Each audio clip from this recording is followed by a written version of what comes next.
जय श्री राम। आइए एक रचना प्रस्तुत है जिसका नाम चाहत है।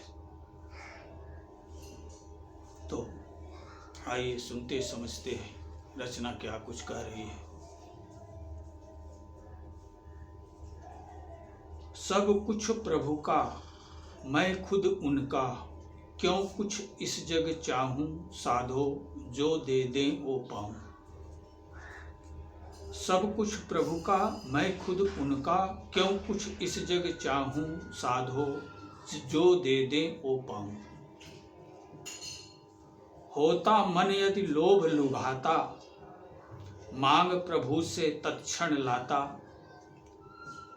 प्रभु भक्तन अदेय कछु नाही, तत्व प्रेम रस इतने ही माही। खुद को ही जब ओ दे डारे, अब मांगत सकुचाऊं, साधो जो दे दें ओ पाऊं। मेरे तो प्रभु अंतर्यामी, जान रहे मुझ में क्या खामी। अवगुण उदधि कहत नहीं पारा, जन्म्यों जतपि विप्र परिवारा। क्षमि अपराध दरस प्रभु दीन्हे, सुधि करि करि सुख पाऊं, साधो जो दे दे ओ पाऊं। हरि सुख सिंधु राम अवतारा, आई सहे जग कष्ट अपारा। ताजग सुख जो भक्त विचारे, पातक ताय तासु निहारे। जन सुख सार एक प्रभु दर्शन, सो सुख सुधि करी ध्याऊं, साधो जो दे दें वो पाऊं। सब कुछ प्रभु का, मैं खुद उनका, क्यों कुछ इस जग चाहूं, साधो जो दे दें वो पाऊं। नश्वर क्षणिक प्रतीति मात्र जग, माया मोह पसारा। सो यही जग कछु चाहि सकत नहीं, जो सत हृदय विचारा। नश्वर क्षणिक प्रतीति मात्र जग, माया मोह पसारा। सो यही जग कछु चाहि सकत नहीं, जो सत हृदय निहारा। उर सत चित संगम सुख साचा, सो पा उर हर साऊं, साधो जो दे दे ओ पाऊं। तो इस भौतिक जगत में देखने में ये आता है कि लोग मंदिरों में जाते हैं तो प्रभु प्रेम बस नहीं जाते, बल्कि अपनी इच्छाओं की पूर्ति करने हेतु जाते हैं। मंदिरों में लोग भगवान से बनियागिरी करने के लिए जाते हैं, जो कि उचित नहीं है।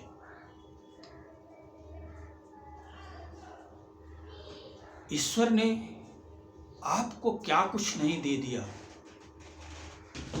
इस भौतिक जगत में कृपा करके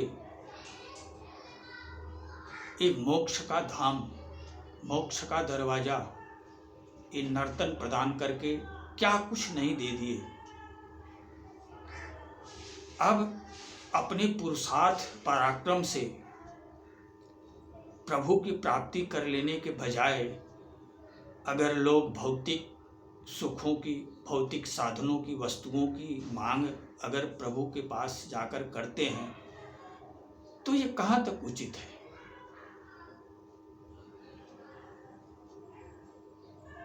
तो इसी संसार का एक प्राणी मैं भी हूं। आज मैं प्रभु से क्या भाव रखता हूं, वो भाव आप लोगों के सामने बयां किया। प्रभु जो दे दें उसी में मगन रहो। प्रभु जो दे दें वही प्रसाद समझ करके स्वीकार कर लो। कभी अपने अंदर ये हीन भावना मत आने दो कि अरे वो तो बड़ा धनवान है, अरे वो तो बड़ा सुखिया है, अरे मैं तो बड़ा निर्धन हूँ, मैं तो बड़ा भिखारी हूँ। ये शिकायत करना भी महापाप है। प्रभु हमको आपको जिस हालत में रखे हैं उसी हालत में हमें प्रसन्न चित्त रह करके प्रभु का लाख लाख धन्यवाद करते रहना है और प्रभु को प्राप्त करने का प्रयास करते रहना है। क्यों? क्योंकि इस विश्व ब्रह्मांड के मूल प्राप्ति धन, सुख स्वरूप, शांति स्वरूप, आनंदमय स्वरूप स्वयं प्रभु ही है। जो प्रभु को पा लिया उसे इस संसार में और कुछ पाना शेष नहीं रहता है, और जो प्रभु को नहीं पाया वो करोड़ों अरबों खरबों पति बन के भी एक भिखारी से ज्यादा कोई हैसियत नहीं रखता है। क्यों? ऐसा मैं क्यों कह रहा हूं? क्योंकि ये जीवन क्षणिक है। ये जीवन कब मिट जाएगा इसका कोई किसी को ज्ञान भान नहीं है, कोई भरोसा नहीं है। तो कब इस संसार से जाना पड़ जाए, इसलिए आवश्यक धन दौलत सुख वैभव नहीं है।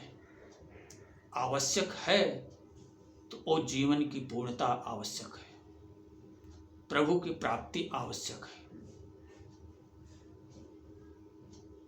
क्योंकि प्रभु की प्राप्ति हो जाने के बाद इस भौतिक जगत में कुछ और पाना शेष नहीं रह जाता, कुछ और जानना शेष नहीं रह जाता है।